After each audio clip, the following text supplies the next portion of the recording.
بسم اللہ الرحمن الرحیم۔ شروع اللہ کے پاک نام سے جو بڑا مہربان نہایت رحم والا ہے۔ دوستو، آپ اس وقت موجود ہیں اردو میڈیکلز پر۔ آج میں آپ کو اپنے گاؤں کا ایک لرزہ خیز واقعہ سنانے جا رہا ہوں، جسے سن کر آپ کے رونگٹے کھڑے ہو جائیں گے، لیکن میں تو اس واقعے کا چشم دیدہ گواہ تھا۔ آپ کو سنتے ہوئے خوف طاری ہو جائے گا، تو پھر سوچے کہ میں نے تو اپنی آنکھوں سے یہ واقعہ ہوتے دیکھا، تو اس وقت میرے خوف کا کیا عالم ہوگا۔ صرف میں ہی نہیں، گاؤں کے تمام افراد جس نے یہ واقعہ دیکھا، ان کی حالت غیر تھی، خوف کے مارے۔ لیکن تمام گاؤں والے جو یہ سب دیکھ چکے تھے، آج سب وہ اپنی قبروں کے اندر ہیں۔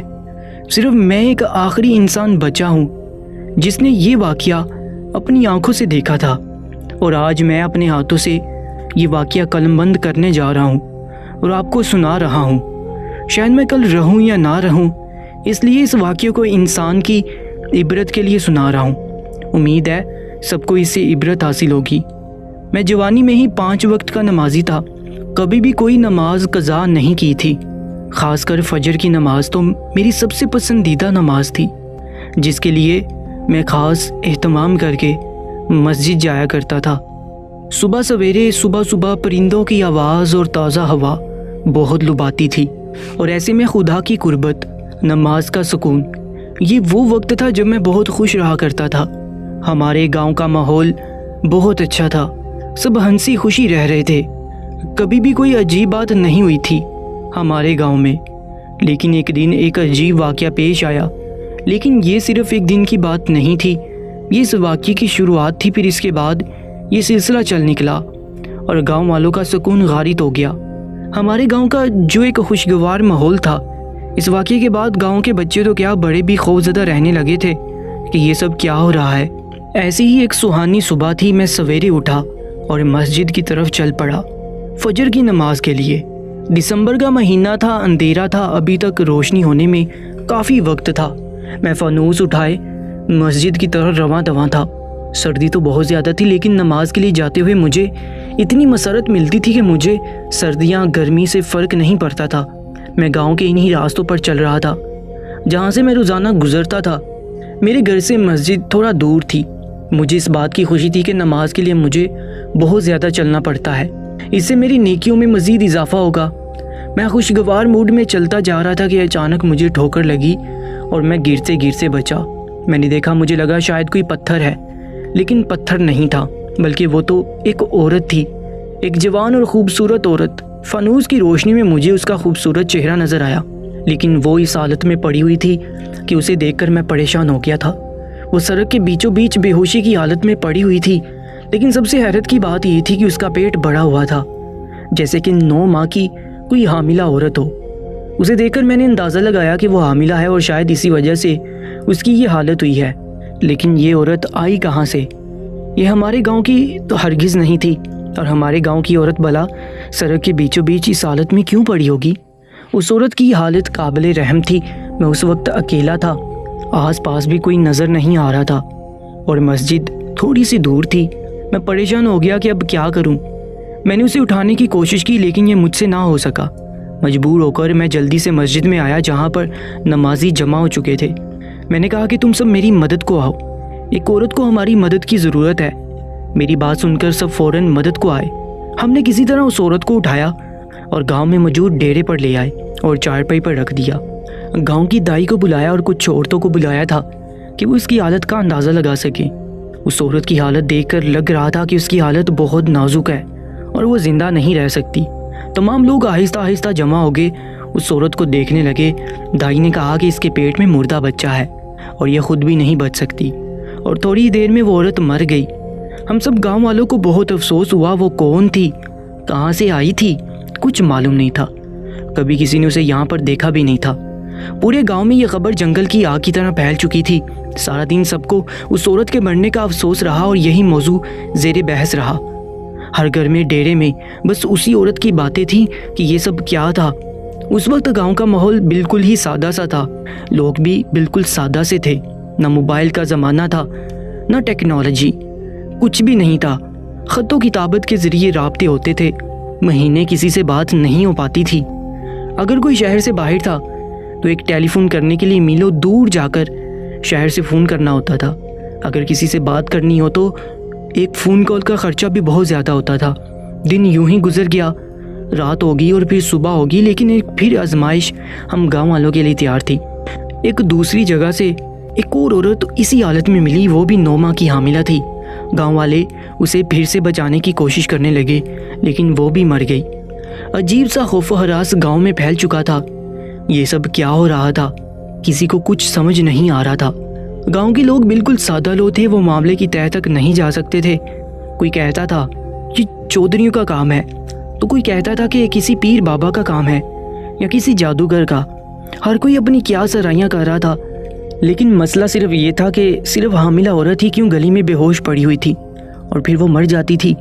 اور سب سے عجیب بات یہ تھی کہ وہ 9 ماہ کی ہی حاملہ عورتیں ہوتی تھیں جن کے بچے پیٹ میں ہی مردہ ہو چکے ہوتے۔ دونوں عورتوں میں یہی ایک مماثلت تھی۔ ابھی گاؤں والے پوری طرح سے سنبھلے بھی نہیں تھے۔ اگلی صبح ایک عورت اسی حالت میں ملی اور وہ بھی مر گئی۔ اب سب حقیقی معنوں میں پریشان ہو گئے تھے۔ یہ عورت ایک جگہ سے نہیں ملی تھی کہ کوئی جاسوسی کرتا۔ روزانہ الگ گلیوں میں کوئی عورت پڑی ہوتی۔ صبح صبح ایسا محسوس ہوتا کہ رات کو کوئی پھینک کر جاتا ہے ان عورتوں کو تاکہ کسی کو خبر نہ ہو۔ کچھ لوگوں کا کہنا تھا کہ گاؤں میں خوف و خراس پھیلانے کے لیے یہ سب کیا جا رہا ہے، لیکن روزانہ ایک حاملہ عورت کہاں سے آتی تھی؟ آخر کس میں اتنی طاقت تھی کہ وہ یہ سب کر سکے؟ مجبور ہو کر گاؤں کے چودھری صاحب کے پاس یہ معاملہ لے جایا گیا تو وہ بھی سن کر پریشان ہو گئے۔ چودھری صاحب خود بھی سالوں سے بے اولاد تھے، لیکن انہوں نے دوسری شادی نہیں کی تھی۔ وہ چودھرائن کے ساتھ خوشگوار زندگی گزار رہے تھے۔ اسی طرح سلسلہ چل نکلا۔ تقریباً 12 دن ہو گئے تھے اور ان 12 دنوں میں 12 عورتیں ایسی حالت میں ملی تھیں۔ چودھری صاحب نے کہا کہ اس معاملے کی تہہ میں جانا ہوگا کہ کون یہ سب کر رہا ہے۔ یقیناً اس کے پیچھے کوئی بہت ہی لمبا ہاتھ تھا، ورنہ کسی عام آدمی کے بس کی بات نہیں تھی کہ ایسا کارنامہ سر انجام دے۔ چودھری صاحب نے کہا کہ کسی کو کانوں کان خبر نہیں ہونی چاہیے، ہم اپنے جاسوس پورے گاؤں میں پھیلا لیتے ہیں۔ رات کو گاؤں کے چپے چپے میں چودھری صاحب نے اپنے آدمی کھڑے کر دیے تھے۔ آج کی رات بہت خاص تھی، ہر حال میں اس بات کا سراغ لگانا تھا کہ کس کی کارستانی تھی۔ بالآخر ایک جگہ سے کچھ آوازیں سنائی دیں۔ وہ تمام جاسوس جو چودھری صاحب کے تھے ایک دم سے چوکنے ہو گئے۔ میں بھی ان کے ساتھ تھا۔ ایک بیل گاڑی آ کر رکی جس میں 2 آدمی تھے۔ بیل گاڑی پر ایک عورت تھی، ان کے ہاتھ میں فانوس تھا۔ انہوں نے وہ عورت ویسے ہی گلی میں پھینک دی۔ وہ لوگ جانے ہی لگے تھے کہ چودھری صاحب اور ان کے آدمی انہوں نے پکڑ لیا، لیکن ہم سب کی حیرت کی انتہا نہ رہی جب ان آدمیوں کا نقاب ہٹا کر ان کا چہرہ دیکھا گیا تو وہ دونوں چودھری صاحب کی حویلی کے ہی سب سے خاص ملازم تھے۔ چودھری صاحب خود بہت حیران ہوئے کہ آخر یہ سب کیا ہو رہا ہے۔ انہوں نے ان دونوں کو قید کر دیا اور ان سے حقیقت اگلوانے کے لیے انہیں خوب مارا، لیکن ان کی زبانوں پر تو جیسے قفل لگے ہوئے تھے۔ وہ کچھ بھی بتانے کے لیے تیار نہیں تھے یہ کیا ہو رہا تھا۔ چودھری صاحب خود بھی سمجھ نہیں پا رہے تھے، اس لیے پریشان تھے کہ گاؤں والوں کا شک چودھری صاحب پر ہی جاتا، کیونکہ وہ ان کے اپنے آدمی تھے۔ چودھری صاحب نے ان آدمیوں کو آخری دھمکی دی کہ اگر سچائی نہیں بتائی کہ یہ سب کس کے کہنے پر کیا ہے تو انہیں موت کی سزا سنائی جائے گی۔ ہر انسان موت سے ڈرتا ہے۔ وہ لوگ بھی خوفزدہ ہو گئے تھے، لیکن جو انکشاف انہوں نے کیا وہ سن کر تو سب کے سروں پر سے جیسے آسمان گر گیا تھا۔ کوئی اتنا شفاق بھی ہو سکتا تھا؟ یہ کس کی کارستانی تھی؟ اس کا نام سن کر تو چودھری صاحب کو خود بھی یقین نہیں آ رہا تھا کہ ان کے گھر کا بیٹی تھا جو لنکا ڈھا رہا تھا، یعنی کہ یہ سارا کام چودھرائن کا تھا۔ چودھری صاحب نے تمام گاؤں والوں کے سامنے چودھرائن کو بلایا اور انصاف کا سارا معاملہ کیا۔ چودھری صاحب انصاف پسند تھے، اس لیے سب کچھ گاؤں والوں کے سامنے ہی کرنا چاہتے تھے۔ اگر گناہ گار ان کے گھر کا ہو، ان کا رشتہ دار ہو، تب بھی وہ اسی کے ہاتھ کسی قسم کی رعایت نہیں کرتے تھے۔ انہوں نے تمام گاؤں والوں کے سامنے چودھری کو بلایا اور کہا کہ تمہارا گناہ سامنے آ گیا ہے، اب بتاؤ کہ تم نے یہ سب کیوں کیا۔ سب نے دیکھا کہ چودھرائن کا پریشانی سے برا حال تھا، وہ اپنا گناہ قبول کرنے پر تیار نہیں تھی۔ بالآخر اس کی ملازمہ بول پڑی۔ ملازمہ نے کہا کہ چودھری اسے اپنے ساتھ لے کر جاتی ہے ایک پیر بابا کے پاس۔ اس پیر بابا نے چودھرائن سے کہا کہ تم 40 حاملہ عورتوں کی قربانی دے دو، تب تمہیں اولاد ہوگی۔ اسی مقصد کے لیے الگ الگ علاقوں سے چودھرائن کے آدمی 9 ماہ کی حاملہ عورتوں کو لے کر آتے تھے اور روزانہ ایک عورت کو زہر دے کر اس کی جان لے کر اسے پھینک دیتے تھے۔ اب صرف 12 عورتوں کے ساتھ یہ سب ہوا تھا۔ چودھرائن کو 40 کا حصہ پورا کرنا تھا۔ یہ ایک طرح کا چلہ تھا جو پیر بابا نے بتایا تھا۔ ملازمہ کی بات سن کر تو سب گاؤں والوں کی روح لرز گئی تھی۔ یہ کیسی قربانی تھی؟ اپنی اولاد حاصل کرنے کے لیے دوسروں کی اولاد کی قربانی۔ سب حیران تھے کہ چودھرائن اپنی اولاد کی خواہش کے پیچھے اتنی اندھی ہو چکی تھی کہ اس سے فرق نہیں پڑتا تھا کسی کی جان لینے سے کتنی آسانی سے اس نے عورتوں کو زہر دے دیا تھا۔ نہ صرف عورتیں بلکہ ان کے پیٹ میں پلنے والے بچے بھی چودھری ان کو نظر نہ آئے۔ اس انکشاف پر تو چودھری صاحب حیران و پریشان تھے۔ چودھری صاحب دوسری شادی کرنا چاہتے تھے، شاید اس لیے چودھرائن نے یہ سب کیا۔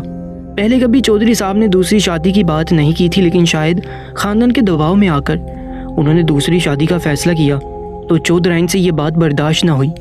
اولاد کے حصول کے لیے اور سوتن سے بچنے کے لیے اس نے ایک جعلی پیر کی باتوں میں آ کر 12 جانیں لے لی تھیں۔ نہ صرف 12 بلکہ ان کے کوکھ میں پلنے والے بچوں کو بھی جان سے مار دیا تھا۔ یہ ایسا دل دہلا دینے والا واقعہ تھا جسے سن کر تمام گاؤں والوں کے رونگٹے کھڑے ہو گئے۔ شیطان نہ صرف پیر بابا تھا بلکہ چودھرائن پر بھی اس قدر حاوی ہو چکا تھا کہ اسے فرق ہی نہیں پڑ رہا تھا کہ جو وہ کر رہی ہے وہ کس قہر خدا کا باعث ہے۔ آج بھی میں اس واقعے کو سنتا ہوں۔ چودھرائن کو سزا تو سنانی ہی تھی چودھری صاحب نے، لیکن اس سے پہلے اس پیر بابا کو لایا گیا جس نے یہ سب کرنے کو کہا تھا۔ معلوم ہوا کہ چودھرائن نے اپنا سارا زیور اس کو دے دیا تھا اور پیر بابا نے اس زیور کے بدلے یہ عمل کرنے کو کہا، اور چودھرائن کا ارادہ تھا کہ چودھری صاحب کو کہیں گی کہ ان کا زیور چوری ہو گیا۔ آج میری عمر 90 سال کے قریب ہے، لیکن میرے ذہن میں یہ واقعہ آج بھی اسی طرح تر و تازہ ہے۔ میں سوچتا ہوں کہ اولاد کی خواہش انسان سے کیا کچھ نہیں کرواتی۔ سچ کہتے ہیں اولاد اور مال فتنہ ہے، اللہ سب کو اس طرح کے فتنے سے محفوظ رکھے اور ہمیں ایسی اولاد دے جو ہماری مغفرت کا باعث بنے، نہ کہ ہمارے گناہوں میں اضافے کا باعث۔ کامنٹ سیکشن میں آمین ضرور لکھیے گا، اور ایسی ہی سچی کہانیوں کے لیے ہمارے یوٹیوب چینل اردو میریکلز کو سبسکرائب کر لیجیے گا۔ اپنا بہت زیادہ خیال رکھیں۔ اللہ نگہبان۔